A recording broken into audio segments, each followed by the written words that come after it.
De stijl was te weinig Gallisch. Op 29 mei 1913, op het hoogtepunt van een hittegolf, opende Le Sacre du Printemps. At the performance, mild protests against the music would be heard from the beginning. Then, when the curtain opened, the storm broke.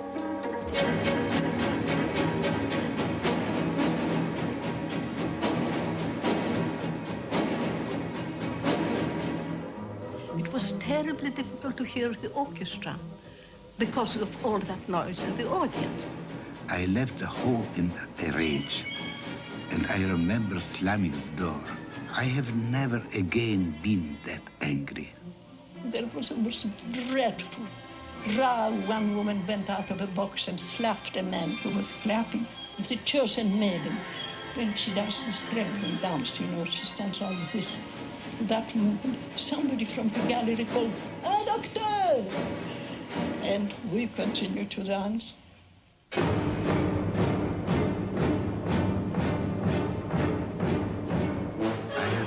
Backstage in fury. There I saw Diaghilev switching the house lights on and off in the hope that this might quiet the whole. Then when somebody called "un dentiste," somebody else shouted "deux dentistes." For the rest of the performance, I stood in the wings behind Nijinsky and holding his jacket while he stood on a chair shouting numbers to the dancers. When it was all over and the curtain came down, Nijinsky came down from where he stood, because he stood on a chair in the wings directly, and said, "Dura publica," means the public, fool of a public it is. De kritieken varieerden van verbijsterd tot woedend. We only gave 4 performances, and then we came to London where it made no effect whatsoever. And that was the life of that ballet. Le Sacre du Printemps was het hoogtepunt van Nijinsky's te vroeg afgebroken carrière als choreograaf. Daarna ging het gezelschap naar Zuid-Amerika, waar Nijinsky trouwde met Romola de Pulski. The wife of the conductor came in and said, "Great news, wonderful news, Romola and Václav are engaged." And I bent down, I had a trunk under the thing and pretended to rummage in it, and hot tears were streaming from my eyes. I then realized that I was desperately in love with him, which I never realized. And that evening, I went on the, I don't know, the prow of the ship or what, where a huge wind was blowing. And I bent down and was hoping that the waves would swallow me. Diaghilev ontsloeg Nijinsky en in de jaren daarna werd hij steeds labieler. Toen het erg slecht met hem ging, werd vastgesteld dat hij schizofreen was. Hij werd in Zwitserland opgenomen. Tot zijn dood in 1950 verbleef hij in een psychiatrische kliniek. Intussen was Röhrig actief gebleven als decor- en kostuumontwerper. Hij begon een school in New York, later vestigde hij zich in de Himalaya. Zijn werk kreeg daar steeds meer een religieuze inslag. Stravinsky hield zich ook met nieuwe dingen bezig, maar zijn partituur voor Le Sacre du Printemps was een eigen leven gaan leiden in de concertzalen, waar het direct herkend werd als een modern meesterwerk. I was guided by no system whatever in Le Sacre du Printemps. I had only my ear to help me. I heard, and I wrote what I heard. I am the vessel through which the sacre passed. Al heel wat choreografen hadden nieuwe choreografieën gemaakt. Maar Nijinsky's versie leefde voort in de herinnering van hen die hem gezien hadden. In Sacre du Printemps, Nijinsky was bent on reproducing every note of the music. In the end, I think he was right, because the music was so powerful and its rhythmic impact so tremendous that when it was all done by a company of magnificent dancers as they were, that practically doubled the impact of what Stravinsky had written. Jaren later richtte Rambert haar eigen gezelschap op. Een van de choreografen die werk voor haar maakten was een jonge Amerikaan, Robert Joffrey. In 1955, when I was 24 years old, I was invited to go to London to stage ballets for the Ballet Rambert. I used to ask her all about Nijinsky in my eyes, he was the great dancer that I had never seen. And I think it's amazing is here you had this great dancer with enormous facility for classical technique. And when he choreographed, he didn't use that. But I'm sure without the encouragement of Diaghilev behind him, telling him to go on, do what you want to do, you know, make a mistake, but do it. And I think that that help is what encouraged Nijinsky to do something that was so unique and so different for its time. Geïnspireerd door het voorbeeld van Diaghilev stichtte Geoffrey zijn eigen gezelschap. In later jaren toonde hij zijn dank door een aantal belangrijke balletten uit Diaghilevs tijd op het repertoire te nemen. Bijna 60 jaar na de première van Le Sacre du Printemps raakte een jonge Amerikaanse studente geïnteresseerd in Nijinsky's ballet. Now remember, this was 1971. I was so struck by the contemporary look of the dancers in sock. The headbands, the braids, and the hand-painted costumes. Also, the way the feet turned in and the vulnerability of the posture was something that in fashion photography right then was very popular. And I started thinking about why did someone make a dance like this in 1913? Millicent Hodgson ontmoette Robert Geoffrey en ontdekte dat hij haar belangstelling voor Le Sacre du Printemps deelde. Because Robert had been in England with Rambert in the 50s, had seen her demonstrate some of the movement. And so perhaps for this reason, more than anyone else, he believed in the possibility of recovering this work. Met uitzondering van Marie Rambert was iedereen die betrokken was geweest bij de creatie van Le Sacre du Printemps al dood toen Hodgson met haar onderzoek begon. Even if many dancers had survived from the production, no one else knew every step of the ballet but Rambert, both for Robert Geoffrey in her kitchen and for me in her parlor later. 15 years difference in that time. She would sing parts of the music, and this was quite wonderful because you knew exactly where she was talking about in the choreography. Rambert had indertijd een partituur van aantekeningen voorzien. Het was het enige document waarin Nijinsky's choreografie was vastgelegd. I went to her and asked for it, and she had lost it. The original she had sold to make money for her company. But somewhere in her house, she said, was a copy that she had not been able to find. Early in the research process, I began working here in London with the materials of the Theatre Museum, which include the collection of drawings by Valentine Gross. Valentine Gross, like many other young artists in Paris, went to the premiere to see the ballet. And she seems to have not planned to record this dance for posterity. But once she started, it seemed obsessive that she realized she had to finish. When I talked with Rambert, she was telling me, now don't believe those nice ones. Those show Valentine Gross in her admiration for Isadora Duncan.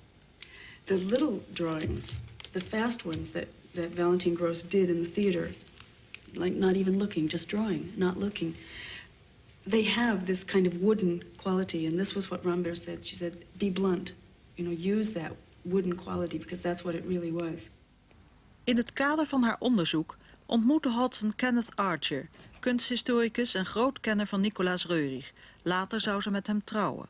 Hij deelde haar overtuiging dat Le Sacre opnieuw op het toneel gebracht zou kunnen worden en ging op zoek naar Reurich's decor- en kostuumontwerpen. Hoe stonden de Russen tegenover hun eigen verleden? They felt that Russia had gone too far into being influenced by the Europeans, by the French in particular. And so they wanted to look back into their own roots. So Rurik was part of that movement. Rurik was a guru, one might say, to Nijinsky. He was taken with Rurik's historical approach. And Rurik had told him about the ancient Slavs and their rituals, and he was very impatient to get Rurik's designs and costumes before he would start. He wouldn't start the choreography until he had these. Well, we've researched for Sark in quite a number of places, in 5 countries, in 3 continents. In London, we worked at the Theatre Museum. That was the most important, the collection there. Also in New York. The Nicholas Roerich Museum. And in York, the Castle Howard Costume Galleries. Which for both of us actually was very important, the work at Castle Howard, because we could have so much immediate contact with the material and with the costumes, the accessories and so on. I'm trying to see if there's another line in there that's just gotten faded out, or is that just, I guess that's just the bottom line of the squares. I'll have a closer look. I managed to find 80% of the costumes and a good number of the accessories. Count squares. That would help, wouldn't it? Yeah. I count the number of squares and make it No, over. I don't think there is another line. There are designs on the costumes, actual shapes, circles within circles, squares, diagonal crossings, crossbone effects, that you can actually see in the ground patterns of the choreography. As regards the decors, what I had to do was to find Rurik's original designs. The first one was the easiest because there was a reproduction in the magazine. That was in black and white. And I had all the verbal evidence from the critics at the time. And I took color from Rurik's other variants and some of his Slav paintings that he did at the same time. Now, for Act 2, it was much more difficult because I couldn't find a Rurik visual. But I did find in this museum his 1930 backdrop in which he'd synthesized the two sets for Act 1 and 2 in 1913. So one of the ways I worked was deconstructing that, taking away the elements that I knew from the first act, and what remained was helpful for the second act. Hodgson en Archer stelden werkschriften samen van het materiaal dat ze al verzameld hadden. Die gebruikten ze als blauwdrukken voor de uiteindelijke ontwerpen voor decor, kostuums en voor de mise-en-scène van het ballet.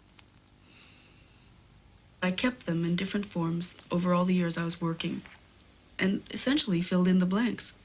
I would have the layering on of what Stravinsky had said in his notes about that moment in the music, what Rambert had said, what I knew from the critics, what I knew from any of the memoirs of the dancers that they had written, and also visually, what, in relation to those few measures, could I prove from visual sources.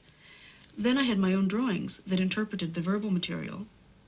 5 jaar nadat Hodgson was begonnen met het echte onderzoek, kwam Rambert's partituur boven water. When she died, her archivist found in the bedroom wardrobe, at the very bottom, this score that she had notated. I don't think that had I found it in 1979, when I first asked her for it, that I could have done with it what I could do in 1984. Because not having it forced me to go all around it. And having it then gave me the confirmations and the directions that I needed to finish. Het hele proces werd in goede banen geleid dankzij Geoffrey's ervaring met reconstructies en zijn oog voor detail. He would ask you questions. In this sense, it was as though he had the capacities of a very great teacher, I think, in that sense, that he wasn't asking for things for himself. He was asking not even for his company. He's asking them for dance. And what should one do if there's a gap, if there's a costume missing, or if there's a piece missing in the choreography? And he said, well, you have 2 points, the points which you've established from the evidence that you have. You just find the shortest line between the two and bridge it in a style which is in harmony with every other piece of material that you have. Despite my hundreds of drawings of hundreds of figures, finally on the human bodies in action, these details had to be made live. And in this, the dancers worked with me very closely. I mean, I completed the reconstruction on them and with them in the rehearsal studio. And this drawing reminds me of an anecdote with Robert Joffrey. When he came to a rehearsal late in the process, he saw this one moment and he stood up and he said, "Storks." And we all looked at him, "Storks?" And he said, "That's what she called it, Rambert. When the 3 women come, very tall, on 3/4 point, their arms very flat to the audience." He said they called the 3 women storks because this movement, they pick their way across the stage. For the dancers, it was the most amazing moment probably of the reconstruction because they saw the historical process. They saw Robert Joffrey remembering what Marie Rambert had told him in 1955 that was directly related to that instant of music. Als gevolg van een ernstige ziekte kon Geoffrey niet volledig betrokken blijven bij de repetities. Hij stierf 6 maanden nadat al het werk voor het opnieuw op de planken brengen van Le Sacre du Printemps eindelijk met succes bekroond was. The actual event of the ballet that gives meaning to the whole thing is this question of sacrifice. And the idea is that there is this marriage between a member of this ancient tribe and the sun god, that the young woman dances in order to save the earth. I don't see it as a primitive and brutal thing that this woman dances herself to death. I see it as an expression of faith that human activity can have that impact. Op 30 september 1987 ging het doek op voor de gereconstrueerde Sacre du Printemps. Gezien zijn voorgeschiedenis was het ironisch dat het de grote hit was van dat seizoen. Dit ballet was altijd al een legende. Nu zijn er nieuwe vragen die de legende in stand houden. Al is er nog zoveel materiaal, is dat ooit voldoende basis voor het weer tot leven wekken van een dans die al dood was? Is dit nu wel de choreografie van het ballet van Nijinsky? De controverse is nog niet uitgevochten.